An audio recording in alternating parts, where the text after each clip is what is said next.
The silver Mercedes shouldn't be in my driveway. My hand freezes on the suitcase handle, the wheels silent against the pavement. It's 7 in the morning. The car is there, gleaming like it has every right to be. But it doesn't. This is my space. I've always parked here, and now this foreign car takes it. I cut my Chicago conference short by 3 days. Something in my gut screamed at me to come home. Now I know why. The key fob feels like ice in my palm. My breath is shallow as I walk toward the front door. Each step is heavier than the last, my legs almost betraying me. The door is unlocked. I push it open, and the hinges, no creak. Someone's been oiling them. The usual scent of lavender sachets is gone, replaced by fresh paint and sawdust. Voices drift from the kitchen. Laughter. The sound of coffee mugs clinking. The kind of sound that should bring comfort, but not today. Hi viewers. Please like this video and listen to my story till the end. And let me know which city you're listening from. That way, I can see how far my story has traveled. I move through the hallway, my shoes making no sound on the hardwood. The family photos are gone. 38 years of memories vanished. Pale rectangles mark the walls where they used to be. My grandmother's mirror, that gorgeous gold-framed piece, is missing from the entryway table, the one where I've set my keys every day for decades. These cabinet doors, so outdated. A woman's voice says we should replace them entirely. I know that voice. Flo, my daughter-in-law of 8 months. Whatever you want, babe. I hear my son's voice. Desmond. It's all ours now, she says. Those words hit me like a fist to the chest. I grip the doorframe to steady myself, my world crashing around me. The kitchen is a war zone. Drop cloths cover the tile floor, the one I picked 20 years ago. My cherrywood cabinets, the ones I loved, lean against the wall in a pile, partially removed. Handles are missing. The wallpaper, delicate blue hydrangeas that matched Randall's favorite flowers, hangs in strips, torn and dangling. Flo stands with her back to me, in expensive yoga pants and a top that probably costs more than my weekly groceries. Her platinum hair swings in a high ponytail as she holds a paint swatch against the bare wall. Desmond sits at the kitchen table, the one where he did his homework as a boy. His feet are propped up on another chair, scrolling through his phone like he owns the place. Excuse me. My voice cuts through the air like a blade. They both jump. Flo's hand flies to her chest. The paint swatch flutters to the floor like a dying butterfly. Mom! Desmond scrambles to his feet so fast that his chair scrapes against the tile. You're not supposed to be back until Friday, he says, clearly caught off guard. I step into the destroyed kitchen. My destroyed life. Pieces of everything I built are scattered across the counters. The cookie jar shaped like a rooster, Randall gave it to me on our 5th anniversary, sits bubble-wrapped, ready to be thrown away. What is happening in my house? Flo recovers quickly. She always does. That smile of hers slides across her face like oil on water, the one I've seen her use at charity events. The one that never reaches her eyes. Cordy, what a surprise, she says, moving toward me with her arms half extended, but something in my expression stops her cold. We're just doing some renovations before we move in. Move in. I repeat the words slowly, tasting them, testing them. Well, yes. Flo glances at Desmond, who suddenly finds the floor fascinating. Desmond said you were downsizing, that you wanted something more manageable for someone your age. Someone my age? I'm 62, not ancient. I run 5 miles every morning before work. I manage a team of 15 people at my consulting firm. I closed a 7-figure deal 3 weeks ago. Is that what Desmond said? Mom, listen. Desmond starts, but I raise my hand. No. You listen. I learned years ago that whispers carry more weight than screams. I never said I was downsizing. I never said anyone could move into my home. I never gave permission for anyone to destroy my kitchen. Flo's smile flickers, like a dying light bulb. But Desmond has your power of attorney, she says, the words falling from her lips like poison. I gave Desmond a limited power of attorney to handle financial paperwork while I was away for work. That document gives him zero authority over my real property. I move deeper into the kitchen, cataloging the damage, my mother's ceramic mixing bowls, the ones passed down through 3 generations, sit in a box labeled Donate. You've been in my house, going through my belongings, making decisions about my property without asking me? We were trying to help, Flo says, her voice climbing higher, the pleasant mask cracking. This house is too big for you. You're getting older. We thought. You thought I wouldn't notice or wouldn't care?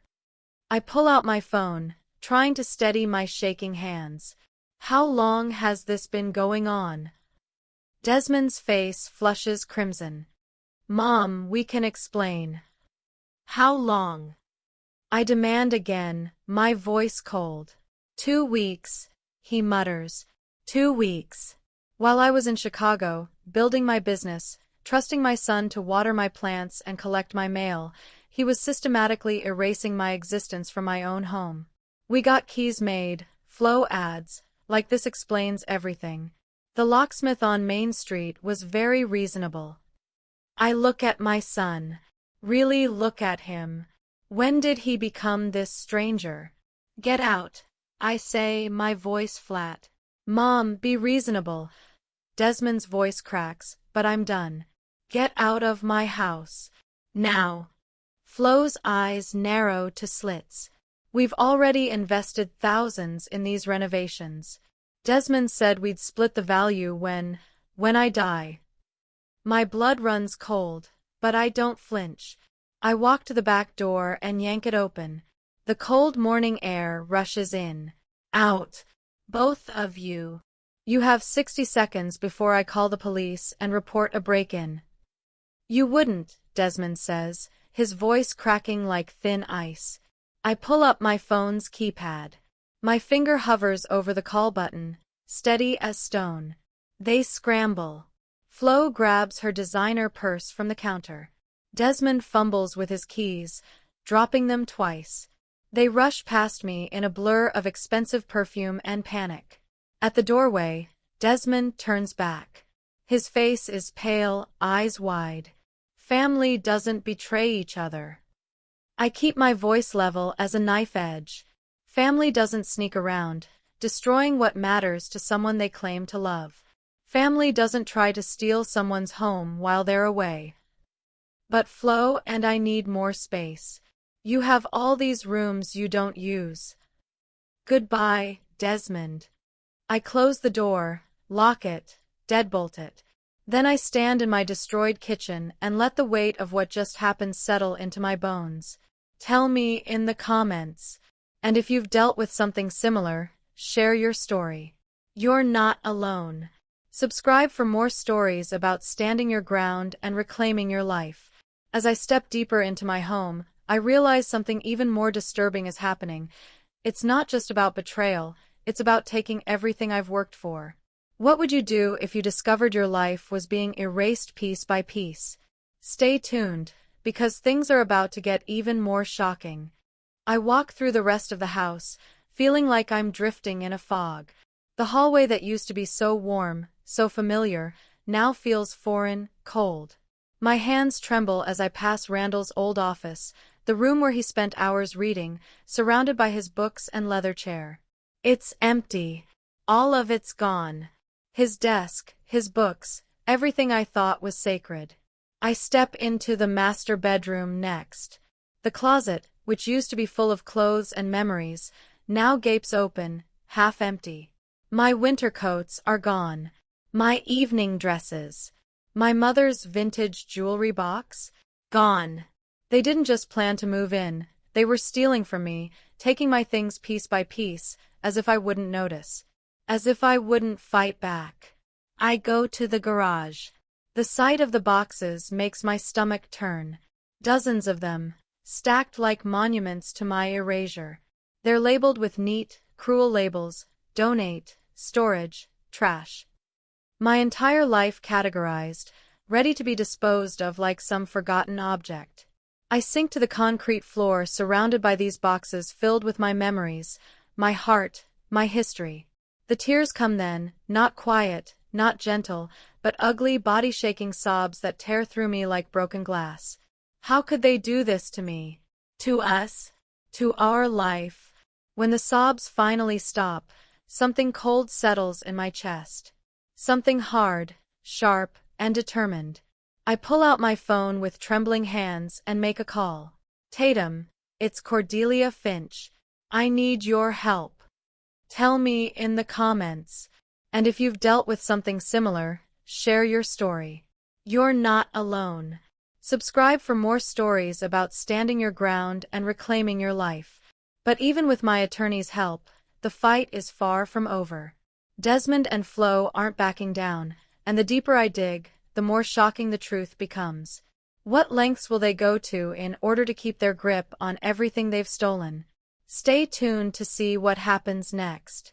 Tatum listens carefully, her voice steady but filled with resolve. We'll take care of this, Cordelia. But we need to move fast. I'll have the power of attorney revoked, and I'll get a locksmith to change the locks today. I'll also send a team to document everything that's been taken or damaged. I hang up, trying to feel some comfort in her words, but the house still feels like a battlefield. It's not just the damage, it's the betrayal. They've crossed a line, one I can't ignore. As I walk through each room, documenting everything, I find more and more signs of their invasion. The photos that are missing, the pieces of furniture gone, the boxes marked donate that belong to me. I don't even recognize my own home anymore. It's a shell of the place where Randall and I built our lives. As I'm documenting everything on my phone, it rings. It's Desmond. I stare at the screen for a moment, my heart pounding. He's called me a dozen times since I locked them out. I let it go to voicemail. He doesn't stop. The phone rings again and again. 12 calls in 20 minutes. Then the texts start flooding in. Poisonous, desperate, manipulative. Mom, please answer. We need to talk. We need that house. You embarrassed Flo. This is ridiculous. We're family. You're being selfish. The last one makes me laugh. Not the sweet, light laugh I remember from old times, but a bitter, harsh sound that echoes in my empty living room.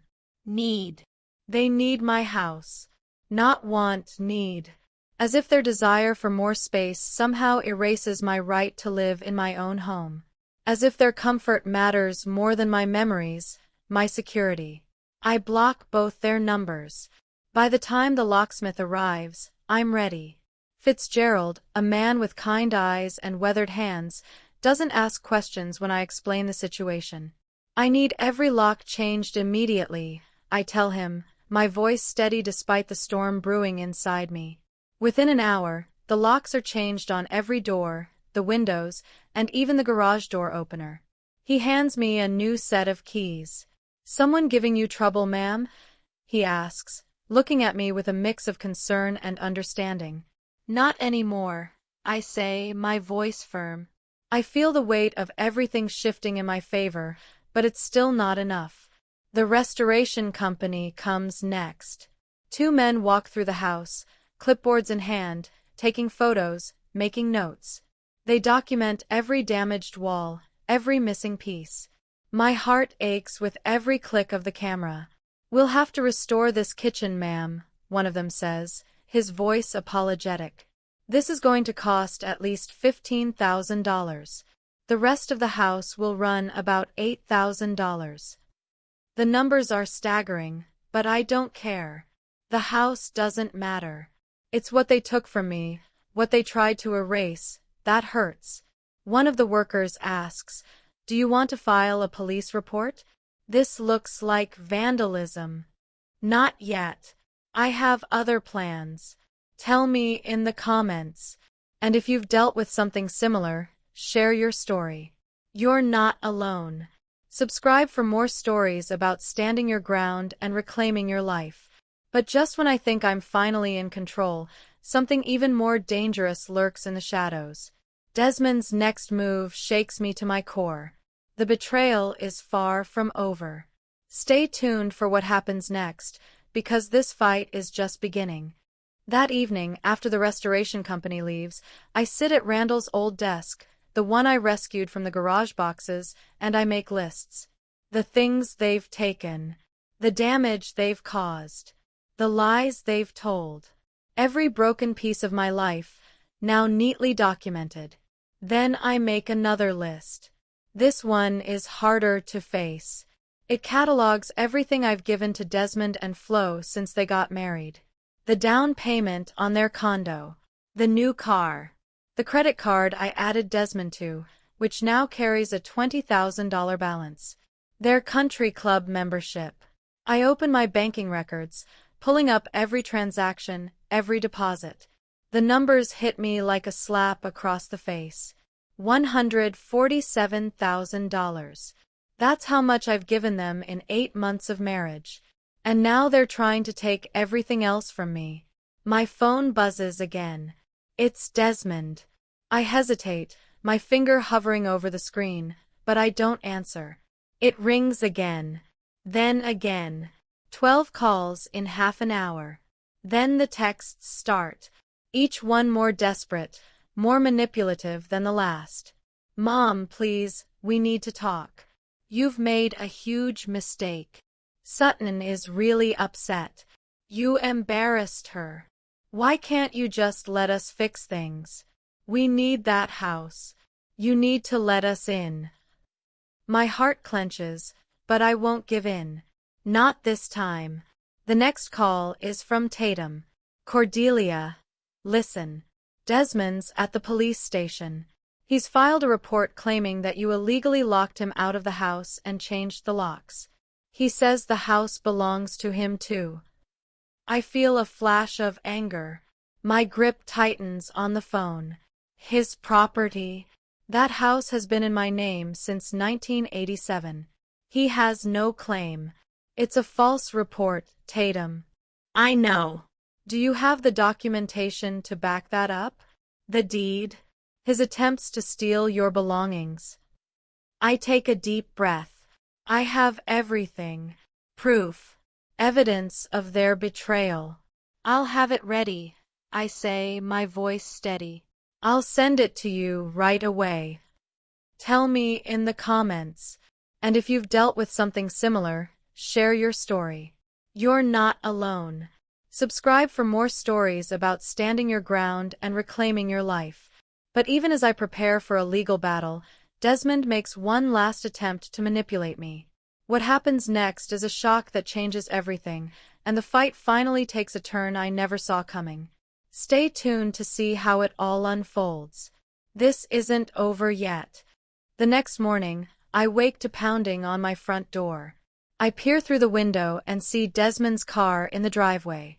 His face, pale and panicked, is pressed against the glass. He's brought Flo. They're both shouting, but their voices are muffled through the thick wood of the door. I don't answer. I sit at the kitchen table, gripping my cup of coffee, my eyes fixed on them as they rage outside. I don't care. Half an hour passes before they leave, but not before Flo scratches up my mailbox, her face twisted with fury. I watch through the window, heart pounding as she leaves her mark on my property. But this time, I'm ready. I snap a photo. I add it to the growing file of evidence. Then, the certified letter arrives. Legal documents from a law firm I don't recognize. My hands shake as I open them, the words inside almost too much to process. Desmond and Flo are suing me. They're claiming half the value of my house, saying that I promised it to them, that they've invested money in renovations, and that I'm mentally incompetent and need a conservator. I sit there, stunned. How dare they? I pick up the phone and dial Tatum. She answers after a few rings.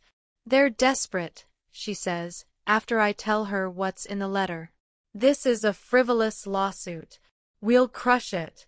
But Cordelia, conservatorship claims are serious. You need to be prepared. They'll paint you as incapable. They'll twist everything.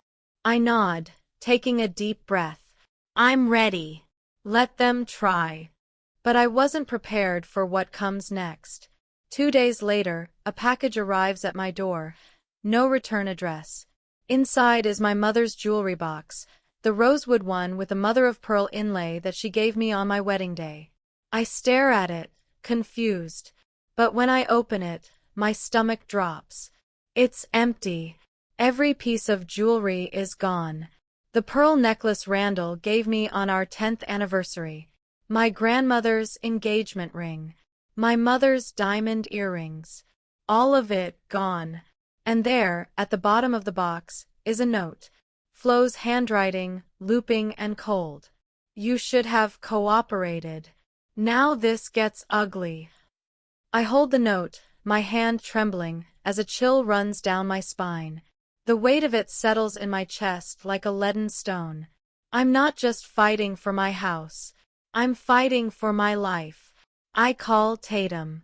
My voice is steady, but inside, I'm seething. They threatened me, and they stole my family's heirlooms. I want to press charges. About time, Tatum says.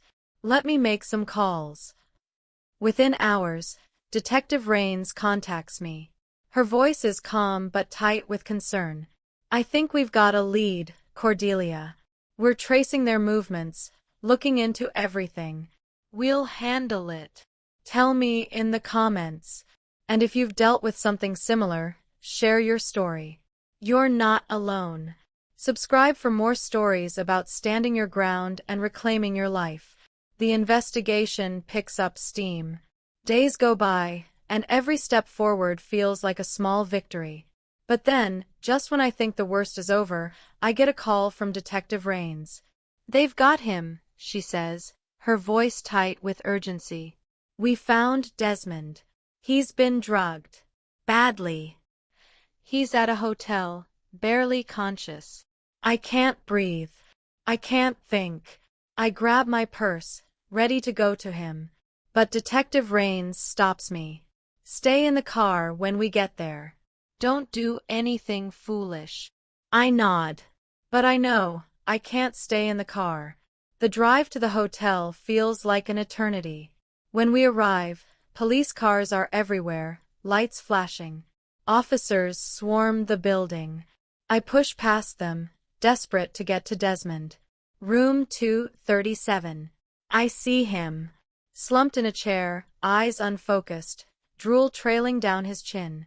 I run to him, my heart in my throat.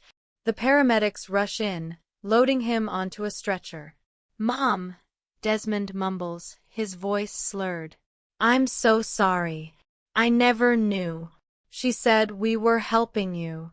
I thought it was for you. My hands shake as I cup his face, my heart breaking all over again. It's okay, sweetheart. It's okay. You're safe now. But as they wheel him away, something hits me. The papers on the bed in the hotel room were transfer documents. Desmond had been too drugged to understand what he was signing, but Flo had been trying to finalize everything. The house, the money. She was going to take everything. And then the twist. Detective Rains walks up to me with a grim expression. Cordelia, we ran Flo's real name through the system. It's not really Flo. It's Serena Vaughn. And her mother, Vivica Vaughn. They've been doing this for years. Targeting older, vulnerable people. Taking everything. The floor drops out from under me. They've been doing this since Serena was 23, Rains continues. 7 states. 15 years. They've stolen over $3 million from people just like you. My head spins. I can't process it fast enough. They're criminals. They've been preying on the vulnerable, and Desmond, my own son, was next in line. But it's not over yet. Tell me in the comments. And if you've dealt with something similar, share your story. You're not alone. Subscribe for more stories about standing your ground and reclaiming your life. The aftermath. It takes weeks, but finally, the trial begins. Desmond testifies, his voice shaking, but he tells the truth, everything. The manipulation, the lies, the control, how he was drugged every day, how Serena had him sign over documents he didn't understand. When it's my turn, I tell my side. The stolen heirlooms, the forged documents, the drugging. I have evidence, proof. The prosecution brings in other victims, families whose lives were ruined by Serena and Vivica. Each testimony mirrors mine. The pain, the loss, the betrayal. When the verdict comes down, guilty on all counts, I feel a weight lift from my chest. It's over. Serena is sentenced to 35 years. Vivica gets 40. Desmond and I walk out of the courtroom together.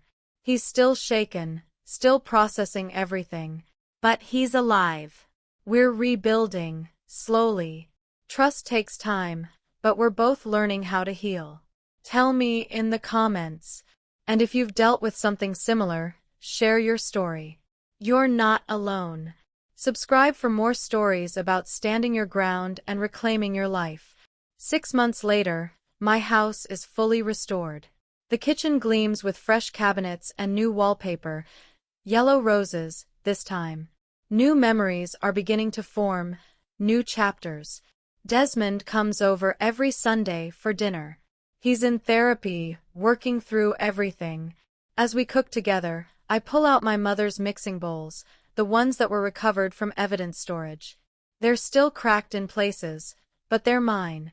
What matters is we're here, I tell Desmond softly. Together.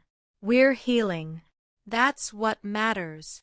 Desmond nods, his voice quiet. I know I've said this before, but I have to say it again. I'm sorry for everything, Mom. For not seeing through the lies. For hurting you. I'm sorry too, I reply, my hand on his. Sorry I didn't protect you better. You saved me.